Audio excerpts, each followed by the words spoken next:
Walk behind almost any house built before 1960 and you can still find it if you know where to look. A strip of ground where the grass never quite came back.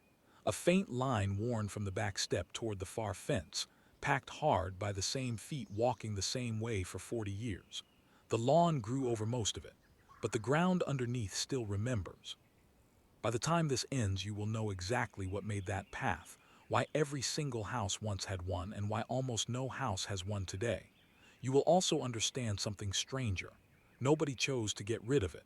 There was no decision, no argument at the dinner table, no moment anyone could point to and say, that was the day we stopped. And yet within one generation, it was simply gone. Think about that for a second. Something stood in the yard of nearly every home in the country. It fed people. It shaped their mornings. It was as ordinary as a kitchen sink. And it vanished so quietly that most people alive today do not even know it was ever there. That thing was a garden, not a flower bed, not a few pots on a patio. A working patch of ground where food came out of the dirt, where your grandmother walked every morning before the kettle had even boiled, where dinner was decided not by a menu but by what was ready. The path was hers. She wore it into the earth one trip at a time. Picture her for a moment. It is early. The light is still gray and soft. She steps out the back door in whatever she slept in, no coat, arms folded against the cool, and she walks that line to the beds without thinking, the way you walk to your own kitchen in the dark. She checks the beans. She pulls three things for the day. She is back inside before anyone else is awake. She does not call it gardening. She has no word for it at all. It is simply what you do, the way you make the bed or feed the dog. The idea that this small errand might be the reason her hands stay steady at 90, or that a researcher 2 generations later would study it like a discovery, would have made her laugh into her tea. You knew her or someone like her. Almost everyone did. And almost no one ever asked her how she did it, because no one yet understood there was a secret in it worth asking about. There are towns where you can still trace it. Old aerial photographs of ordinary streets, taken in the 1950s, show the same thing behind every roof. A neat rectangle of worked soil. Row after row of them, backyard after backyard, like a quilt stitched across the whole town. Photograph that same street today and the rectangles are gone. In their place, grass. Smooth, green, empty grass that costs money to keep alive and gives nothing back. Nobody mourned it. That is the part that stays with me. A practice that fed families through 2 wars, that survived droughts and lean years, that was passed from hand to hand for as long as anyone could count back, slipped out of daily life in about 20 years, and almost no one said a word. And here is what should stop you cold. The people who kept that patch tended to live longer than you are on track to live. They moved more, worried less, and aged slower, and they would have been baffled to hear anyone call what they did exercise or therapy or a wellness practice. To them it was just the morning. We did not lose that garden because it failed us. We lost it because something else arrived and made it look unnecessary. And the thing that replaced it came wrapped in a promise so reasonable that nobody thought to question it. What was that promise? And why did it cost so much more than anyone realized at the time? Stay with me, because the answer is hiding in plain sight. In the corner of a yard you have probably walked past 100 times. Look closer at that path. Nobody built it. No one knelt down with string and stakes and decided where it should run. It appeared on its own, the way water finds the lowest ground, one footstep settling onto the last until the earth simply gave up trying to grow anything there. That is worth sitting with because it tells you how the whole way of living worked. None of it was designed. It accumulated. The path was not a plan. It was a record. Every trip to the beds left a mark too small to see, and the marks added up into a line you could follow with your eyes closed. There were boards laid across the muddy stretch by the gate, gone soft and gray at the edges, set down one wet spring and never taken up again. There was a trowel that lived on the windowsill above the sink, its wooden handle worn pale and smooth in the exact shape of one particular grip. There was a dent in the doorframe at hip height where the basket knocked against it on the way out, year after year, until the wood gave up a little. There was a particular spot by the rain barrel where the soil stayed dark and rich because the runoff always pooled there, and she knew it. and she planted the thirstiest things in exactly that spot without ever measuring a thing. There was a nail in the shed wall where the fork hung, at the precise height her hand reached for in the dark. None of it was written down. All of it was known. The knowledge did not live on paper. It lived in the body and in the place, and the two had grown into each other over so many seasons that you could no longer say where the person ended and the plot began. None of these things were bought as a set. They arrived one at a time in answer to a need, and then they stayed. The garden was not an object you owned. It was a relationship you kept up. And the strange thing is how little it asked on any given day. 10 minutes in the morning, a few more after dinner when the heat had gone out of the sun, pulling a weed here, tying a vine there, noticing that the tomatoes were a day from ready and the lettuce was about to bolt. It was almost nothing, repeated almost forever. Have you ever kept anything alive like that? Not in a burst, not in a project, but in a thin, steady line of small attentions you never thought to count. That is the rhythm the path was made of. Not effort, attention. The kind you give to something you expect to be there tomorrow and the day after and in 10 years. People talk about the old generations as tougher than us, as if they gritted their teeth through hard outdoor labor. We are too soft for now. But that is not quite what the path tells you. The path tells you about gentleness, about a person who went out in the cool every morning not because they had to, but because something out there was waiting for them, and they wanted to see how it was getting on. You do not wear a line into the earth out of duty. You wear it out of return. You go back and back and back because going back is the whole point. We have almost lost the habit of that kind of return. Modern life rewards the new thing, the next thing, the thing you have not done yet. It rarely rewards going back to the same small patch of ground 1,000 mornings in a row to do almost the same small thing. And yet that faithful return, that quiet refusal to be done, may be one of the most nourishing things a person can do with their days, and one of the first things we gave away without noticing. So when the path disappeared, it was easy to think we had simply been freed from a chore. One less thing to do before the kettle boiled. More time for everything else. But the path was never really about the vegetables. The vegetables were almost the smallest thing it grew. What it actually fed was something we did not have a word for, which is exactly why we never noticed when it was gone. Slow down here, because this is the part most people miss. Sit at that dinner table for a moment. The beans on the plate were picked 40 feet from where you are sitting, an hour ago, by the same hands now passing them to you. The potatoes came out of ground you can see through the window. Nothing on the table traveled further than a child could throw a stone, and nobody at that table thought any of it was remarkable. That is what the patch was really feeding, not just the body. It was feeding a sense that you were inside the thing that kept you alive, not at the far end of a long pipe you could not see into. A child raised next to that patch learned things that were never spoken out loud. That food does not appear, it grows. That growing takes time you cannot rush, no matter how badly you want to. That some years the frost comes early and the whole row is lost, and you start again anyway. That patience is not a virtue someone lectures you about. It is just what the beans require, and you either learn it or you go hungry. You cannot teach that with words. You can only teach it by handing a child a seed and asking them to wait. And the waiting taught more than patience. It taught that you are not in charge. You can prepare the soil, choose the day, plant with care, and still the season decides. A late frost, a dry month, a plague of something small and hungry, and the row is gone no matter how good you were. The patch taught a kind of humility that no success can teach, the quiet understanding that you are a partner in something larger, not the boss of it. People who learned that early tended to carry it for life. They were harder to rattle. They had made their peace with weather a long time ago. And there was something else, quieter still. The patch gave the day a shape. Morning meant the walk to the beds.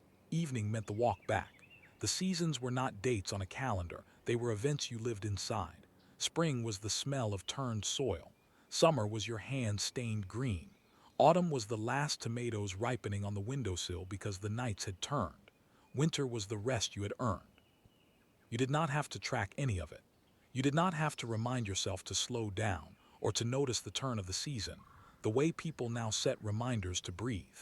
The ground did it for you. It pulled you outside in spring and sent you back in for winter, and your body moved through the year the way it was built to, in step with something far older than any calendar on a wall. A life lived like that has joints in it, natural places where one thing ends and the next begins. You always knew roughly where you were in the year because the ground told you. Now think about how you know what time of year it is today. A number on a screen, the same lit aisle in the same store selling the same tomatoes in January as in July. The shape is gone. The joints are gone. The days run together into one long smooth surface with nothing to grip. Here is the thing I keep coming back to. When the patch disappeared, the food was easy to replace. You could buy the beans.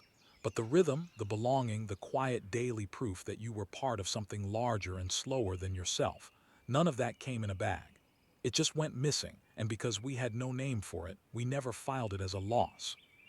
So if the garden gave all that, why on earth did anyone let it go? The answer is a single word. It arrived in the 1950s. It sounded like pure good news, and almost nobody saw the price tag. The word was convenience. Picture the first big supermarket opening in a town that had never seen one. Bright as a hospital inside. Wide aisles. A whole wall of food that someone else had grown, picked, cleaned, and stacked. Tomatoes in February. Corn that somebody 1,000 miles away had sweated over, now sitting cool under the lights, asking nothing of you but a coin. And it was not only the store. It was the freezer that meant you no longer had to can the August harvest to eat vegetables in February. It was the car that made the store easy to reach. It was the television in the evening that filled the hours the garden used to fill and made the walk out to the beds feel, for the first time, like time taken away from something better. Every one of these arrived as a gift. Not one of them announced what it was quietly taking in return. To anyone who had spent their whole life bent over a row of beans, this did not look like a loss. It looked like a miracle.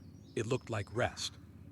And that is the part I want you to really hear, because it is the answer to the question I planted at the very start.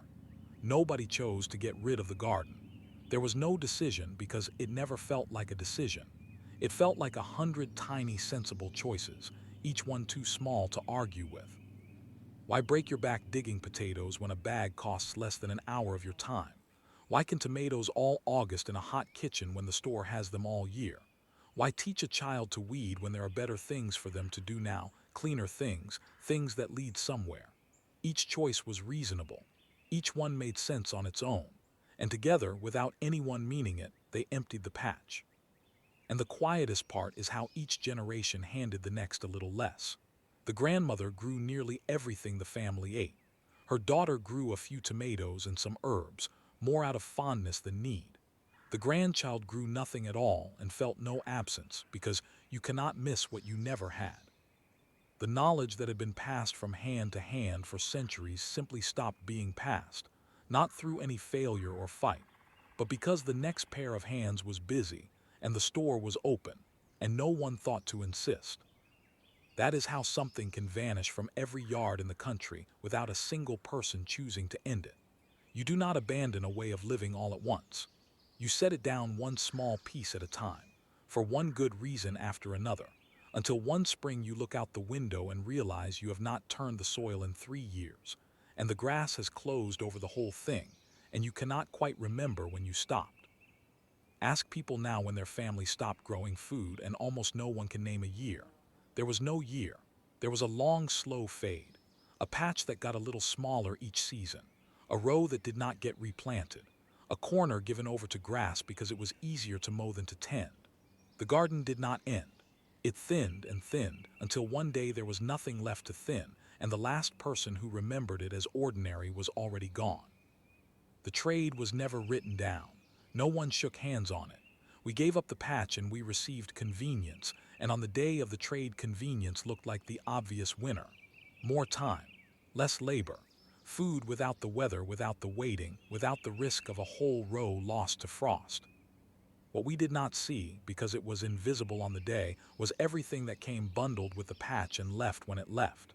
The morning walk, the shape of the seasons, the child learning patience at the bean row, the standing proof that you could feed yourself with your own 2 hands. We thought we were trading work for rest. We were actually trading one whole way of being alive for another, and the new one had a cost that would not show up on any receipt. Because the bill for that trade did not come due right away. It arrived slowly, quietly in the body and in the mood, in a way almost no one thought to connect to an empty patch of grass out back. Notice something the next time you are in the store. The word garden is everywhere. It is printed on the soup. It is stamped across the frozen vegetables, fresh from the garden style, farm picked. The word followed us inside. As the real gardens emptied out of the backyards, the idea of a garden moved onto the packaging where it has lived ever since, doing the emotional work the real thing used to do. That is a strange kind of haunting. The word stayed. The thing left. And most people now meet the word far more often than they ever meet the thing. Pick up one of those tomatoes. The bright red one, perfectly round, available in any month you like. It was bred to survive a long truck ride, not to taste of anything. It was picked hard and green 1,000 miles away and turned red in a sealed room on the journey. It has the color of a tomato and the shape of a tomato, and almost none of what made your grandmother's tomato worth growing. Now remember hers, warm off the vine in August. Misshapen, split a little at the top, smelling of the green stalk before you even bit into it. You ate it standing in the row, the juice running down your wrist, and it tasted like the whole summer at once. Here is the paradox that should stop you. We have more food available to us than any people who have ever lived. Any fruit, any vegetable, any month, any hour. And a great many of us are quietly starving in the middle of all of it. Not for calories, for the real thing. For food that still has the weather in it, the soil in it, the time in it. It is an odd kind of hunger because it does not feel like hunger. You are full. You are, by every number, better fed than any generation that ever lived. And yet there is a flatness to it, a sense that something at the center has been swapped out for a clever copy, and the copy keeps the shape but not the substance. People reach for more of it, hoping the next thing will finally satisfy, and it never quite does, because the thing they are actually missing was never on the shelf to begin with. The label promises the garden. It cannot deliver the garden. It delivers the look of the garden, the word, the picture of a field at sunset on the side of the box, and it asks you to feel fed by the picture. And we have grown so used to this that we barely see it anymore. A child today might meet 100 pictures of a tomato vine before ever touching a real one. The image has nearly replaced the thing in our minds. We know what a garden looks like from 1,000 screens and packages, and fewer of us know what one smells like at 6 in the morning, or how the soil feels in the hand when it is finally ready, or the particular ache low in the back after an hour of weeding that somehow leaves you feeling better than rest. And for a while you can almost believe it. The picture is convincing. The store is warm. The shelves are full. Nothing is obviously wrong. But something in you keeps the real records. Something underneath the part of you that reads labels and checks prices. It remembers warm fruit off the vine even if you were too young to know you were filing it away. There's a reason a single bite of a real tomato, eaten warm in someone's garden, can knock a grown person silent and bring back a whole decade they thought they had forgotten. The body stored it. It stored the taste, and folded into the taste was the morning, the heat, the voice of whoever was out there with you. Flavor is memory, and the food on the label, for all its convenience, carries almost no memory at all, because nothing happened around it that was worth remembering. It knows the difference between food that grew where you could see it and food that arrived from a place you will never go. The body never believed the label, and the body, it turns out, had been keeping score the whole time. Try this and pay attention to what happens. Push your fingers into a handful of cool, damp soil. Just hold it. Most people, the first time in years, feel something loosen in the chest that they did not know was tight. A breath goes deeper than usual. The shoulders drop. There is no thought attached to it. The body simply recognizes something and settles, the way you settle when you walk into a house you grew up in. That is not poetry. There is a reason for it, and science is only now catching up to what the people on that worn path knew in their hands. There is a common bacterium that lives in healthy soil. When you turn the earth, when you press a seedling in, you breathe a little of it and it gets on your skin. and it appears to nudge the same systems in the body that affect mood, the way a mild natural antidepressant might. People who handle soil regularly tend to be calmer. The garden was quietly medicating its keepers, and no one knew, and no one had to know, because it worked whether you understood it or not. Think of how much we now spend chasing that exact feeling. The calming apps, the supplements, the weighted blankets, the long lists of things meant to quiet a restless mind. And there it was the whole time, free in a handful of cool earth, available to anyone with a patch of ground or even a pot on a windowsill. We did not lose access to calm. We just stopped reaching for it in the place it had always lived and started paying for it instead in forms that mostly do not work. That is one thread of the bill that came due. We took our hands out of the soil and we lost a steadying influence we never knew we had. We started buying calm in other forms instead, in bottles and in screens, and we wondered why it kept not working. Strange, is it not, that we will try almost anything for a quiet mind except the one thing that asks us to kneel down and get our hands dirty. We want the calm without the soil. But it may be that the soil was never incidental. It may be that the kneeling, the dirt, the small useless-looking act of tending something slow was the medicine all along, and the calm was only ever the side effect. But the soil microbe is only the smallest piece. Think about what the patch asked of the whole body every day for decades. Bending, kneeling, standing, lifting, reaching, carrying. Not the violent burst of a workout, but gentle, varied movement spread across the hours, the exact kind of motion the body is built to do and quietly falls apart without. There is a name for what happens to a body that stops moving like that. It stiffens. The range of motion narrows. The balance goes slowly, unnoticed, until a small fall does damage that never fully heals.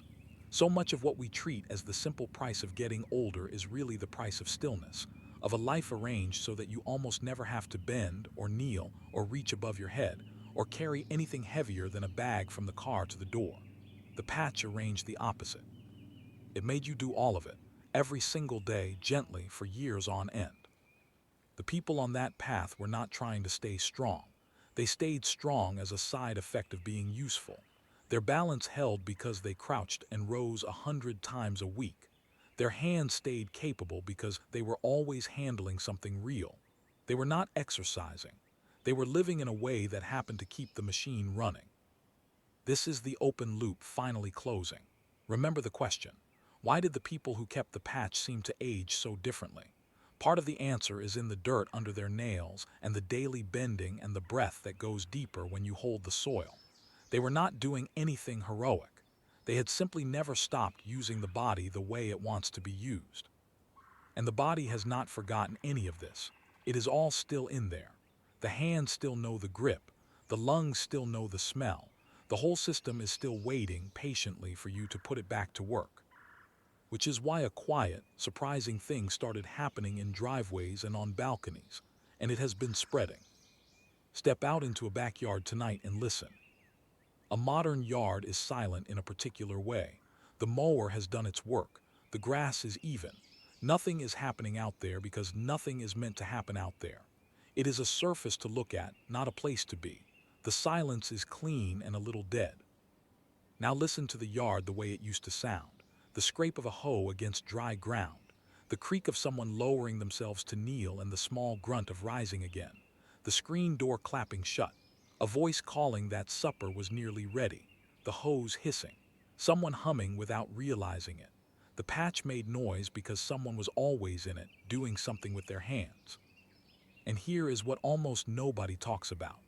That patch was one of the last places where the generations actually overlapped, shoulder to shoulder, doing the same work. Picture it, a child of 7 kneeling beside someone of 70 at the bean row. The older one slower now, the knees not what they were but the hands still sure, still knowing exactly how deep the seed goes and how far apart. The younger one clumsy, impatient, dropping seeds too close together and being shown gently again. No screen between them, no lecture, just 2 people at the same task, one teaching without calling it teaching, one learning without calling it learning. And the teaching went both ways, though only one direction was obvious.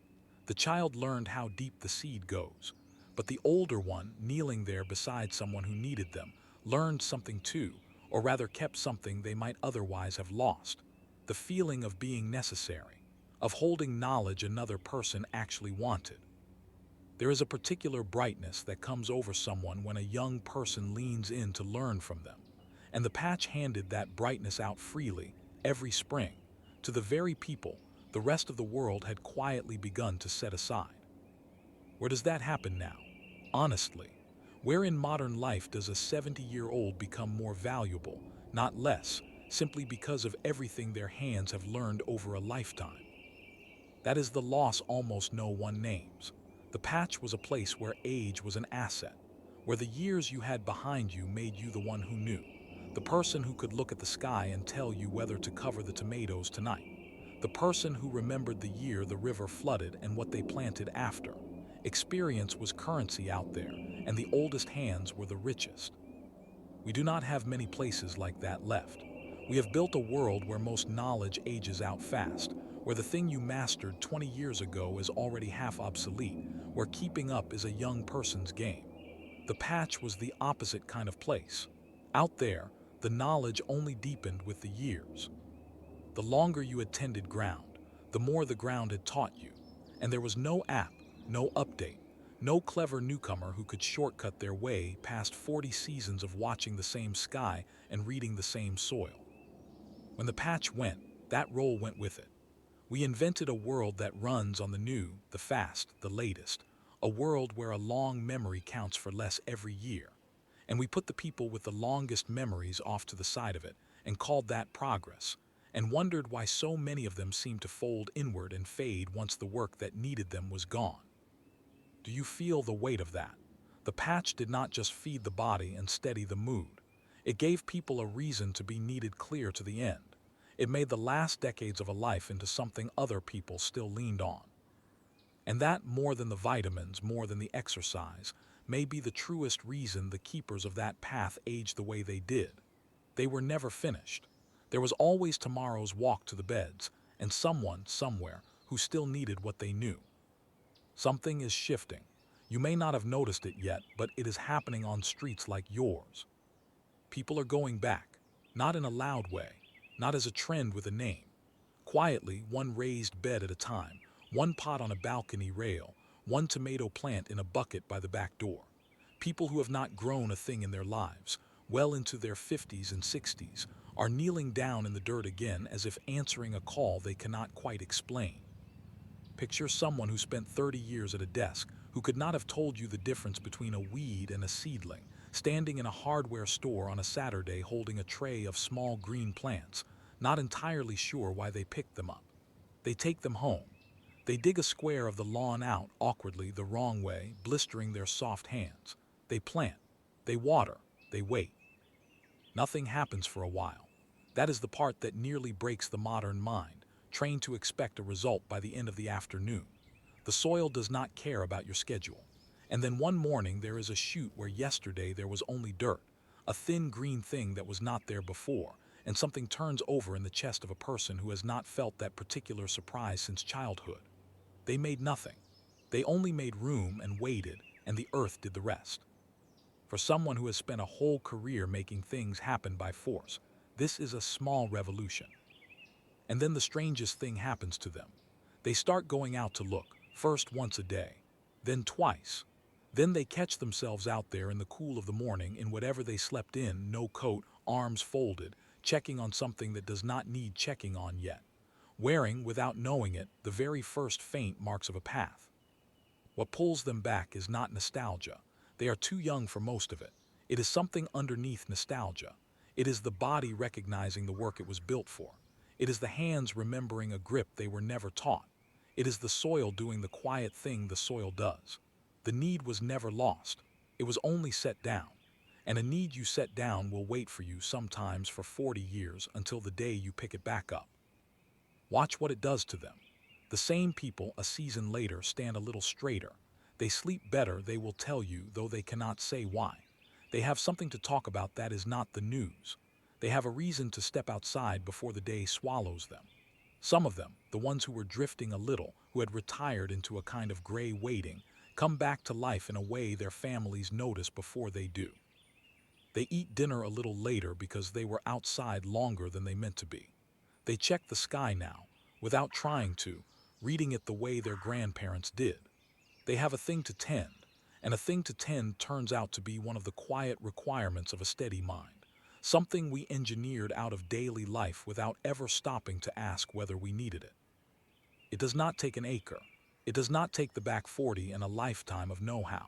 One of them grows 3 tomato plants on a concrete balcony 11 floors up and swears it changed the shape of the year for the first time in a decade. The scale was never the point. The relationship was the point. Something out there waiting for you, and you going back to see how it is getting on. And it spreads from there quietly, the way these things do. A neighbor sees the pots and asks about them. A grandchild visits and is handed a seed in a patch of dirt and told to wait. The work that had vanished from the street starts here and there to come back, one small green corner at a time, carried not by nostalgia but by something far more stubborn, which is the body remembering what it was for. And almost all of them, when you ask, say a version of the same surprising sentence. They do not say the food was good, though it usually is. They say something that catches them off guard, something they did not expect to feel at this age in this life, over a few plants in a bucket. Here is what they say, almost word for word, again and again. I wish I had started sooner.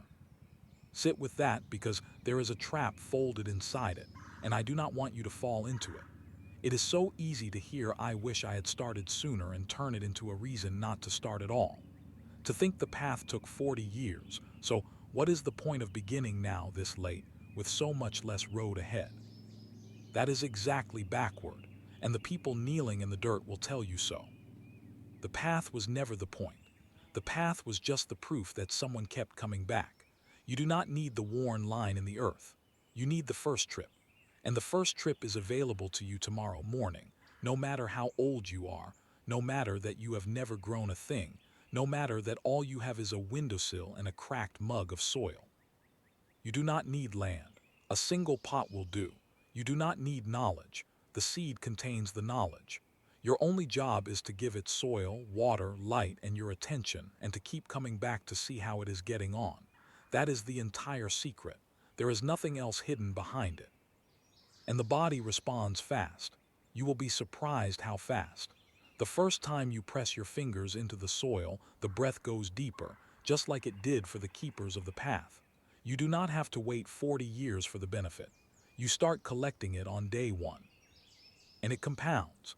The first week it is a curiosity. By the second month it is a small habit you would miss if it were gone. By the first harvest, however modest, 3 tomatoes, a handful of beans, 1 stubborn pepper, something has shifted that is hard to put into words. You grew food. With your own hands, out of dirt and water and attention, you made the thing the whole world insists can only come from a store. That knowledge changes a person quietly. It is hard to feel entirely helpless about your life once you have proven you can feed yourself, even a little, even once. Think about what is actually being asked of you.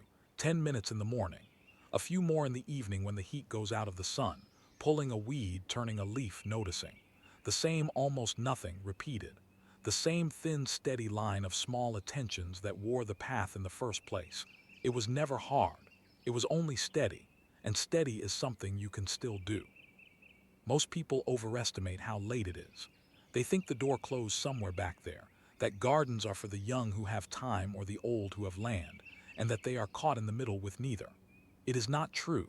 The door does not close. The soil does not check your age. A seed put in the ground by an 80-year-old grows at exactly the same speed as a seed put in by anyone else. If anything, later is the better time, not the worse. You have patience now that you did not have at 20. You have learned that good things take time because you have watched enough of them take it. You are, in many ways, finally the right age to understand what the patch was always trying to teach. The young keep the garden out of habit. You would keep it out of understanding, and understanding is the deeper root. So this is not a story about something we lost and cannot get back. The garden did not die. It only moved out of the yards and onto the labels and into a kind of waiting. It is still completely within reach. It is, in fact, closer to you right now than you think. Because there is one more thing about that worn path I have not told you, and it changes who the whole story was really about. Go back to the beginning, the gray morning, the faint line worn from the back step toward the far fence, your grandmother walking it without thinking, arms folded against the cool before the kettle had even boiled. Here is the thing I held back. That path was never really hers to keep. She knew it even if she never said so. A path made of footsteps belongs to whoever walks it next. She was not preserving something. She was leaving something. Every morning she went out and pressed the line a little deeper, not for herself, but so that it would still be there, faint under the grass, on the day someone went looking. And someone did. You came looking just now behind a house built before 1960 for a strip of ground where the grass never quite came back. That is what she was doing all those mornings. She was keeping the line warm for a person she would never meet, who would live in a world she could not imagine, who would have every food in every season at the touch of a screen and would still, one quiet day, feel something missing and not know its name. She left you the path. She could wear it into the earth. She could keep it open through 2 wars and 100 hard winters, but she could not take the one step that was always going to be yours to take. Whether anyone ever walks it again was the only part of the whole thing she could not do for you. That is the quiet weight of it. Every person who ever wore a path into the earth was, without ever saying so, holding a door open for someone they would never meet. And every one of us who never starts lets one more of those doors swing shut, not with a slam, just with grass slowly closing over a line that someone kept warm for us all those mornings in the cool before the kettle had even boiled. The grass has closed over it now. That is all right. The grass closes over everything eventually. But underneath, the ground is exactly as it always was, packed hard and ready, remembering the shape of every footstep it ever held, asking for nothing except that you begin. You do not need her path. You only need to start your own. One pot, one seed, one trip out the back door in the cool of the morning to see how something is getting on, and then another. And then, without ever deciding to, a line worn faintly into your days that someone someday will come looking for too. The ground out back never forgot how to feed you. It has only been waiting for you to come back.